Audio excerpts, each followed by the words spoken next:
berjudul Bahayanya Meminta-minta. Assalamualaikum warahmatullahi wabarakatuh. Waalaikumsalam warahmatullahi wabarakatuh.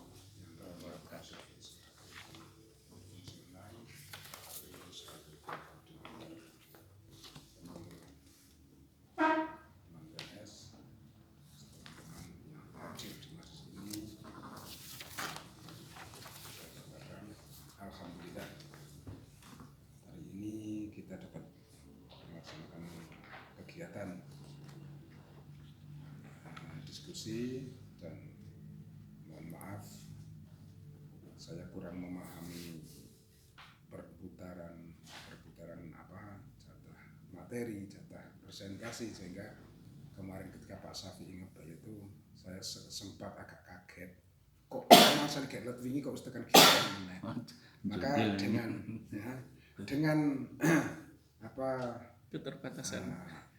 keterbatasan kemampuan, keterbatasan waktu, dan keterbatasan segala-galanya, maka saya berusaha untuk menyampaikan, untuk mencari materi, dan alhamdulillah hari ini saya dapat mengajukan atau mempersembahkan materi seperti yang saya tulis. Bahayanya meminta-minta. Bahwa meminta-minta adalah sebuah perilaku yang sangat tidak terpuji karena akan membuat orang lain merasa terganggu. Apalagi meminta dengan memaksa agar orang yang dimintai akan memberikan apa yang ia minta. Hal tersebut akan berakibat fatal, kecuali kalau memang dalam kondisi yang sangat terpaksa. Banyak kita temukan perilaku meminta yang dilakukan oleh seseorang di tengah jalan dengan berbagai modus. Ada yang dengan cara mengamen, ada yang dengan duduk dan memanggil-manggil orang yang lewat, ada juga yang sengaja datang mengetuk pintu dari rumah ke rumah dan sebagainya.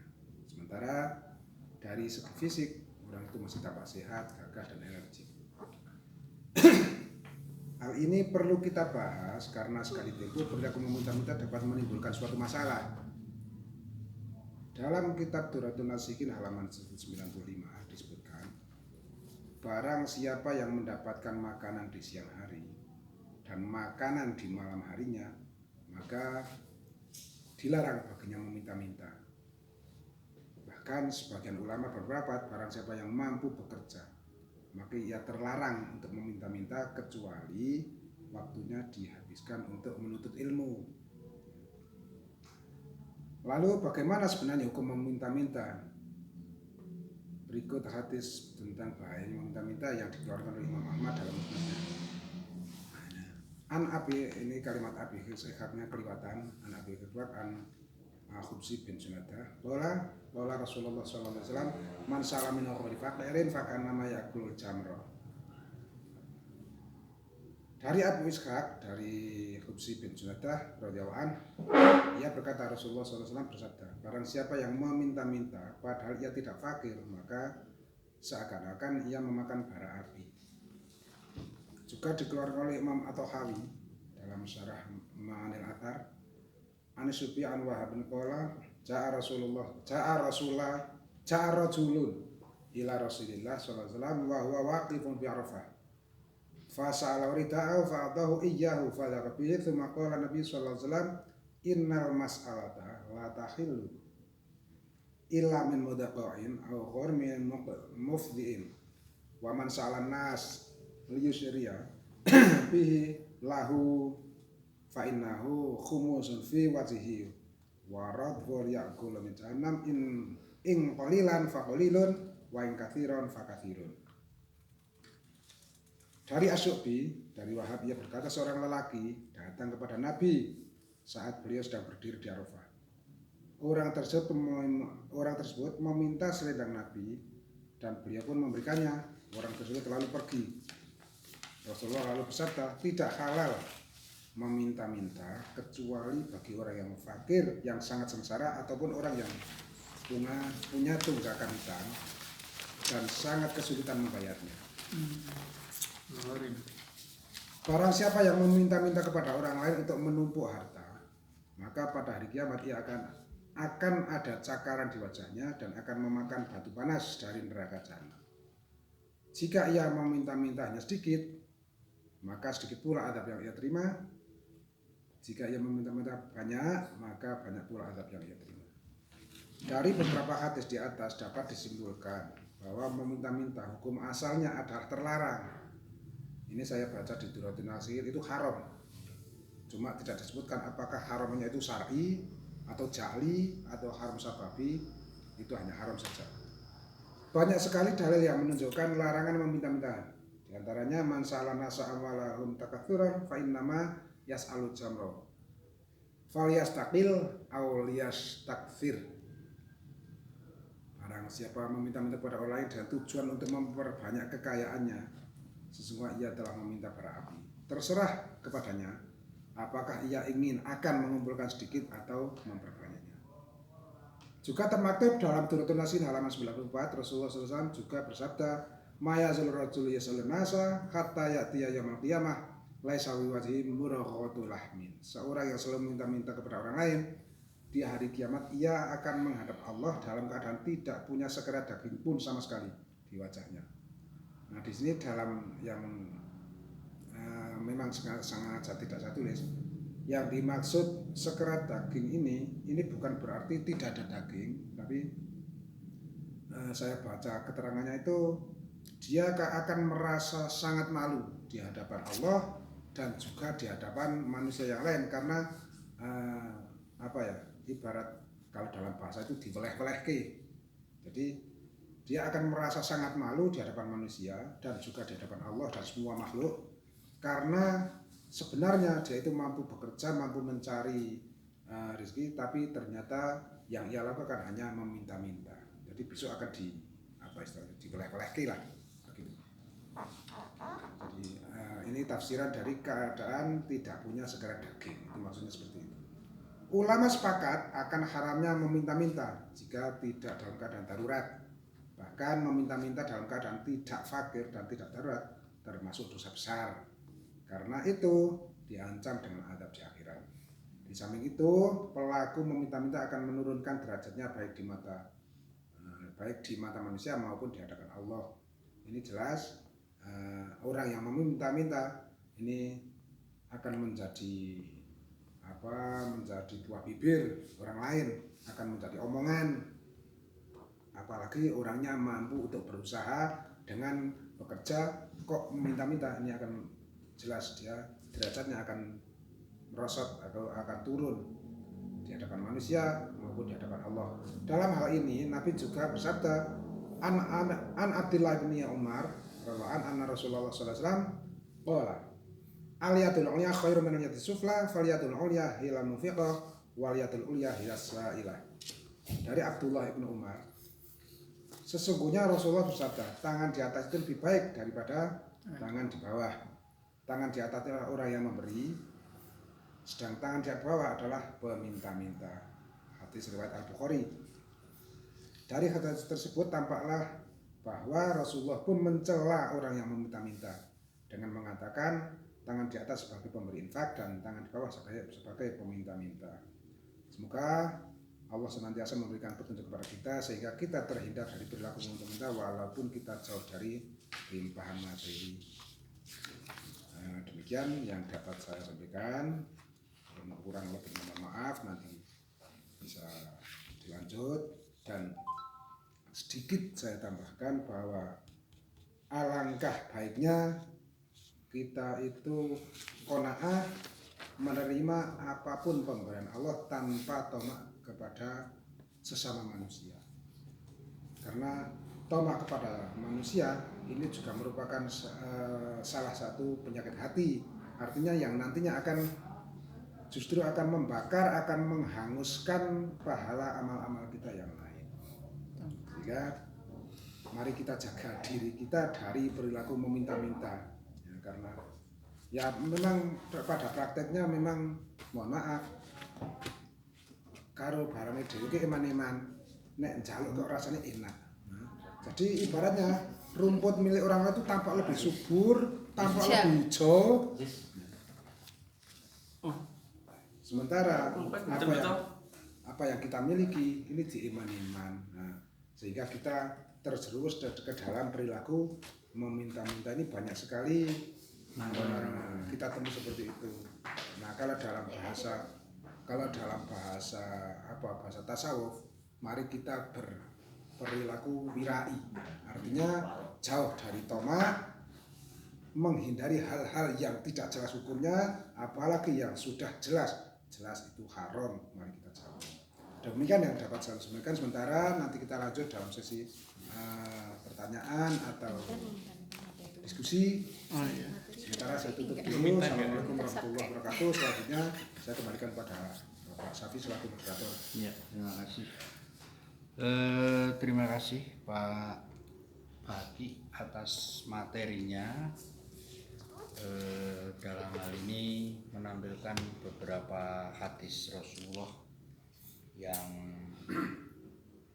membahas ataupun membicarakan masalah bahayanya. Jadi bahaya orang meminta-minta itu, di antaranya al-yadul ulya khairun minal yadi sufla. Jadi tangan di atas itu lebih utama daripada tangan di bawahnya. Kalau tidak salah ada ayat Quran yang di sini belum ditampilkan, tapi suratnya saya lupa, itu wakulih malu fasaya Allah ila akhir. Katakanlah bekerjalah kamu sekalian. Jadi perintah kita untuk giat bekerja, giat berusaha, giat ikhtiar. Atau ayat 105 Pak? Atau ayat 105? Atau ayat 105 ya. Langsung berarti ngerti kan? Ya, jadi baik Al-Quran maupun hadis menyarankan kita untuk berusaha semaksimal mungkin. Barangkali ada tambahan dari Bapak Ibu mengenai materi yang sudah disampaikan Pak Baki. Waktu dan tempat kami serahkan pada Bapak Ibu semua. Monggo. Oke, tak nambahi. Ini sekedar menambah tadi ya. Juga nanti bisa didiskusikan bersama kaitannya dengan materi pada pagi hari ini, yaitu bahayanya meminta-minta. Meminta-minta pada materi ini adalah yang saya ketahui atau saya pahami adalah meminta-minta pada diri seseorang ataupun menyangkut dengan personal. Nah, kemudian yang kita nanti perlu diskusikan maupun saya pertanyakan yaitu kaitannya dengan meminta-minta dalam bentuk organisasi. Organisasi yang macam apa yang bisa meminta, dalam artian nanti organisasi tersebut apa ini termasuk meminta kalau kepada anggota organisasi, atau yang masuk meminta-minta itu keluar anggota organisasi. Karena sudah kita ketahui bersama, semua organisasi itu bisa berjalan kalau ada dana, ada semuanya, ada fasilitas dan lain-lain. Saya yakin suatu organisasi yang baru otomatis adalah masih fakir dalam bentuk kegiatan yang semacam ini. Kalau personal juga sudah jelas ada miskin, kaya dan kaya. Organisasi juga demikian. Kalau organisasi baru otomatis adalah organisasi yang masih miskin. Nah, ini kalau organisasi meminta itu apakah ini masuk dikategorikan meminta-minta atau tidak? Kemudian yang dikategorikan meminta itu meminta kepada luar organisasi, seperti misalkan sebuah yayasan meminta kepada pemerintah. Ini termasuk masih induk dalam ibaratnya nek keluarga, dalam keluarga, atau ini masih kurang dikatakan fakir nek dalam keluarga gitu, mau njaluk bapak nih, njaluk ibu nih, itu kan tidak bisa dikatakan fakir. Yang dimana fakir kan harus di luar konteks, di luar sistem. Nah, kemudian di dalam hadis tersebut juga disebutkan bahwa jika kita itu adalah masih merasa mampu, lalu kok tetap meminta, itu adalah diibaratkan dan besok di akhirat akan memakan bara api neraka. Dalam organisasi, kalau memang kita meminta sebuah organisasi, itu yang pertama siapa nantinya? Misalkan ini kok termasuk dalam hadis tersebut, apakah pengurus organisasi ataupun nanti semua jamaah dalam organisasi tersebut. Mungkin monggo bisa didiskusikan maupun pemateri bisa menjawab pertanyaan saya. Sebelumnya mohon maaf, monggo dilanjut. Ya. Sampun Pak Alan. Terima kasih. Ini masukan dan pertanyaan bahwa semua organisasi membutuhkan dana dan biasanya minta baik itu kepada pemerintah maupun kepada jajaran organisasi itu sudah hal yang wajar. Kemudian pertanyaan yang kedua, siapa yang bertanggung jawab kalau ada risikonya, ada bahayanya nanti yang menanggung? Mohon Pak Baki selaku pemateri untuk bisa menanggapi pertanyaan dari Pak Halnur. Saya serahkan. Jadi begini, kalau karena yang saya sampaikan itu secara personal sebenarnya ya, artinya antara oknum pribadi. Nah, kalau dalam organisasi itu saya teringat dawuh Imam Ghazali, ad-dinu kal mayyit. Jadi ad-din di sini itu memang kalau dari sisi bahasa secara lughah itu maknanya agama, dan itu bisa diimplementasikan dalam berbagai bentuk organisasi, bukan hanya agama, tapi juga negara, bisa berupa organisasi kemasyarakatan. Jadi ad-dinu kal mayyit, agama atau sebuah organisasi itu seperti orang meninggal, seperti orang mati. Orang mati itu jelas dia tidak bisa berbuat apa-apa, mau jalan harus dijalankan, mau berpakaian harus dipakai, harus digongkoni, mau ke tempat tujuan ini juga harus digotong secara bersama-sama. Nah, kalau dalam konteks mengurus jenazah, mengurus orang mati, katakanlah membawa jenazah, menggotong mayit, itu minimal kan butuh 4 orang, Pak. Ya. 4 orang ini harus satu arah. Kalau misalnya makan yang dituju itu di sebelah barat, harus menghadap ke barat semua. Jangan sampai si pemikul rendok kok berhadap-hadapan, apalagi umur-umuran. Ini tidak akan mencapai tujuan. Nah, artinya apa itu kata dari filosofi Imam Ghazali itu memang benar sekali bahwa dalam organisasi itu membutuhkan peran yang masih hidup, karena organisasi itu barang mati. Artinya apapun fasilitas, apapun kelengkapan dan segala sesuatu yang dibutuhkan ini harus dilengkapi, dan itu membutuhkan peran. Nah, kalau dalam hal organisasi membutuhkan biaya operasional yang ada yang mungkin mampu diangkat atau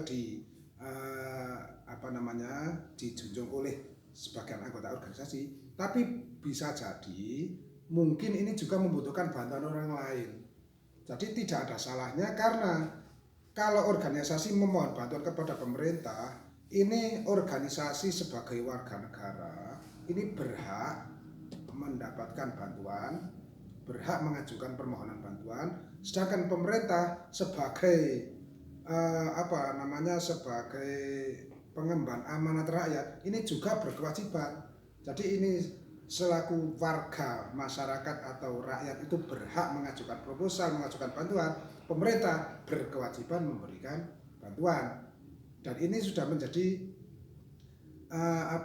sudah menjadi komitmen, karena apalagi di negara Indonesia itu kan sudah ada undang-undangnya, Pak. Segala sesuatunya itu berdasarkan undang-undang, baik yang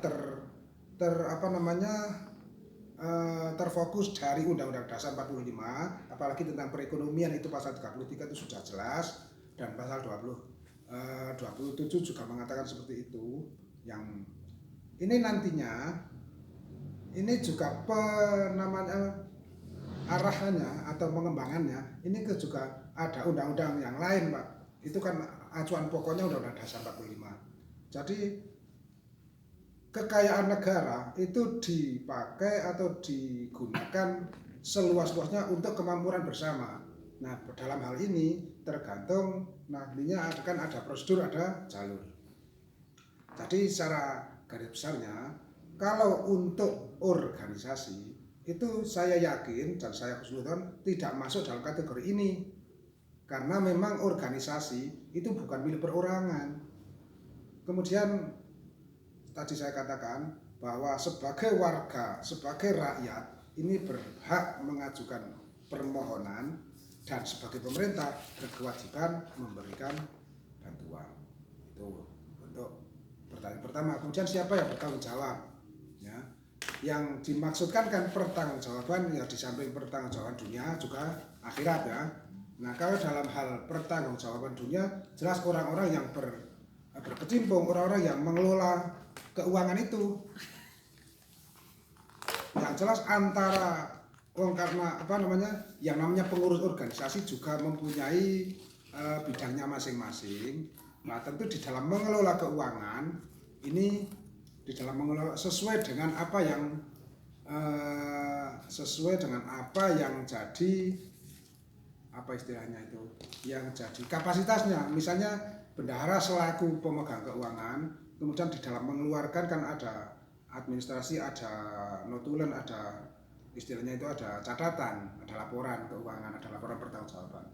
Jadi kalau sebagai kita siapapun yang memegang keuangan organisasi ini jelas nanti juga akan bertanggung jawab di hadapan Allah di dalam mengelola keuangan itu.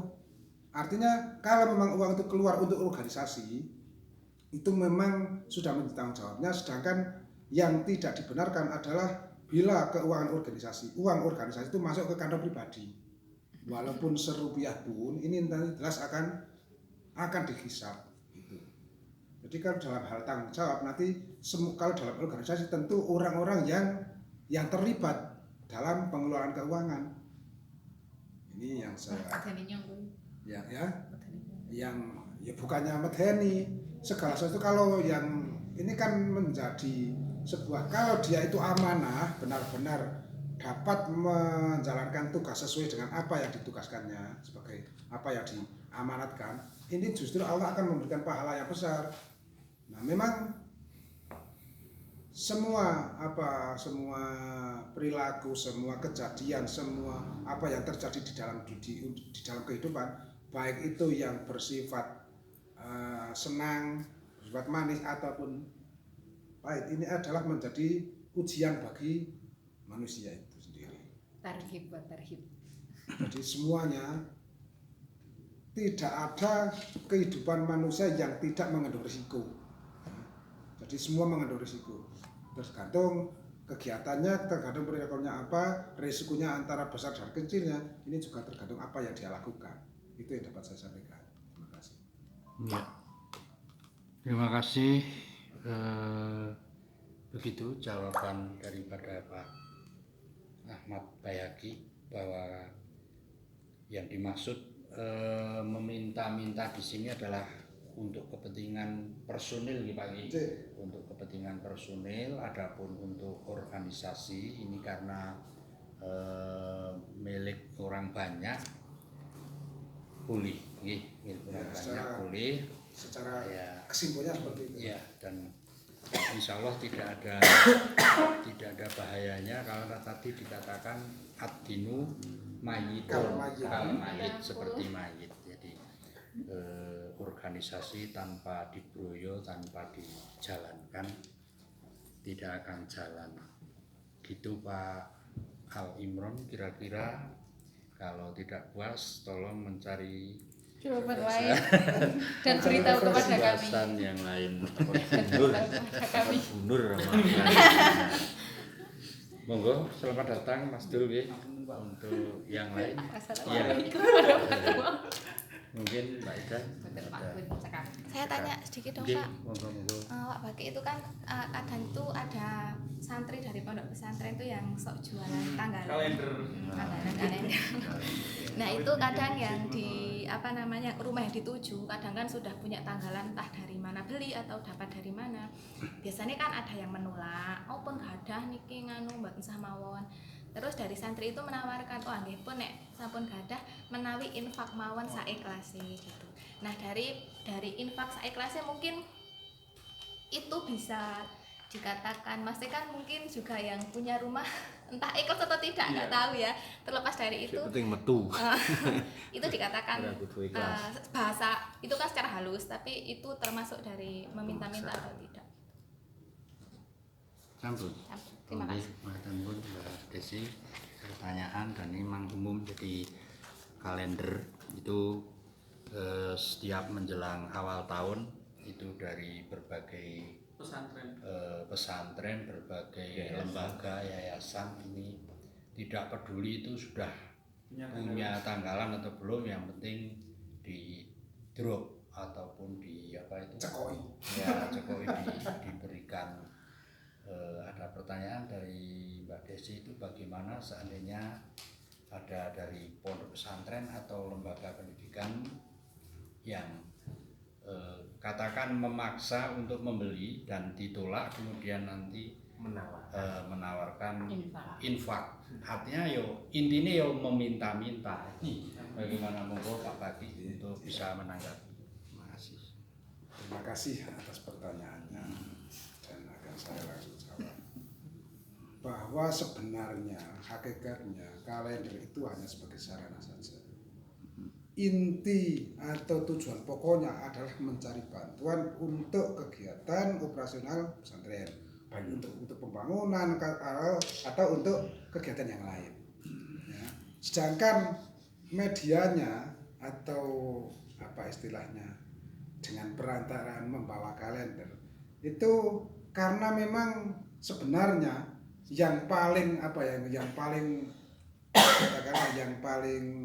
gampang di samping sebagai media mencari infak, mencari bantuan, ini juga untuk media promosi pesantren, sosialisasi katakanlah seperti itu. Jadi sebenarnya tujuan pokoknya bukan meminta, karena ini yang dilakukan atau Pak Kiainya atau dari pengurus pesantren itu bukan mencari dana untuk kepentingan pribadi, artinya untuk makan, untuk kekayaan, tidak.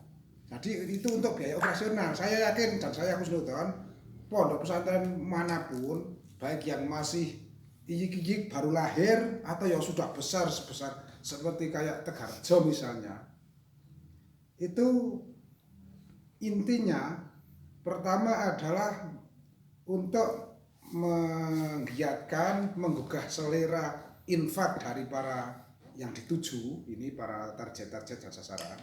Kemudian yang kedua, ini sebenarnya kalau toh dia mencari infak, mencari bantuan, itu karena itu bukan untuk konsumsi pribadi.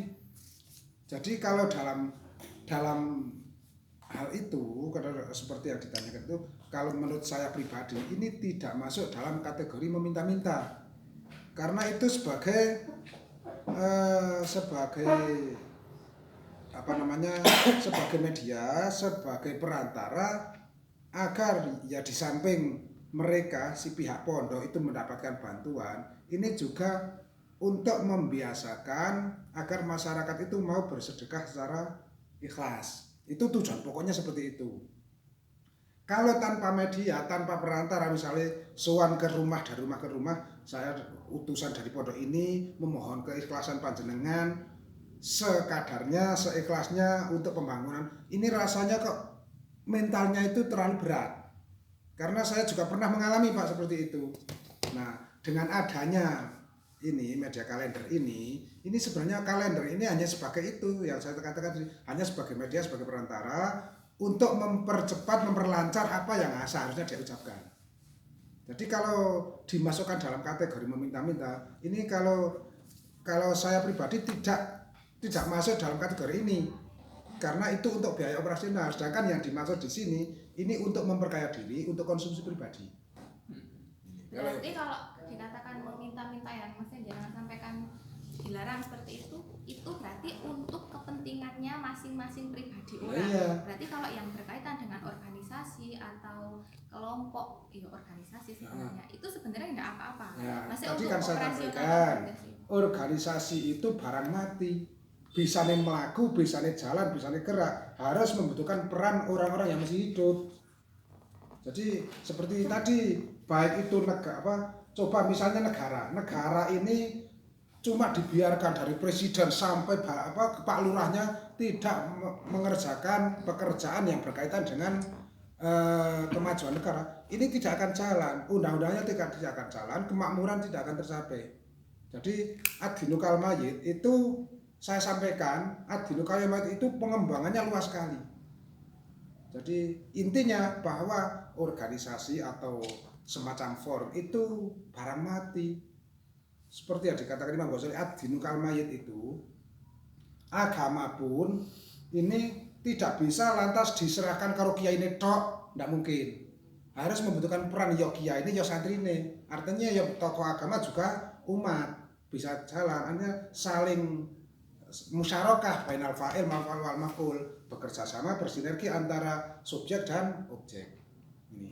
Kemudian tadi dalam hal mencari dana untuk pesantren, ini saya yakin karena Pak Kiainya atau pengasuh pesantren di samping memang benar-benar membutuhkan dana untuk pengembangan pesantren, untuk biaya segala sesuatunya, ini juga untuk menguji mental santri. Jadi kalau untuk pondok-pondok yang dulu, mohon maaf, anak-anak Tegarrejo itu memang begitu masuk baru sekitar oleh setengah tahun, oleh setahun ini diberi tugas untuk jalan-jalan mencari infak, bahkan tanpa perantara, tanpa membawa kalender, tanpa apapun. Itu gimana? Dulu waktu di Ngerowo, saya ngaji di Ngerowo, itu teman-teman saya itu sebenarnya hanya menguji, memberikan pendidikan soal mental. Ben ora kaget nek soal pejabat, ben ora kaget nanti berhadapan dengan orang yang berpangkat itu. Jadi tujuan pokoknya itu, di samping memang membutuhkan dana untuk operasional. Jadi kesimpulannya, mencari dana dengan media kalender itu tidak masuk dalam kategori meminta-minta seperti yang saya sampaikan di sini.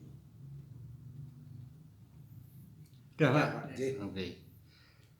Terima kasih, itu lengkap sudah jawabannya bahwa sarana permohonan atau permintaan sumbangan melalui media kalender itu tujuannya adalah untuk sosialisasi lembaga, kemudian juga melatih masyarakat berinfak, melatih mental daripada para santri.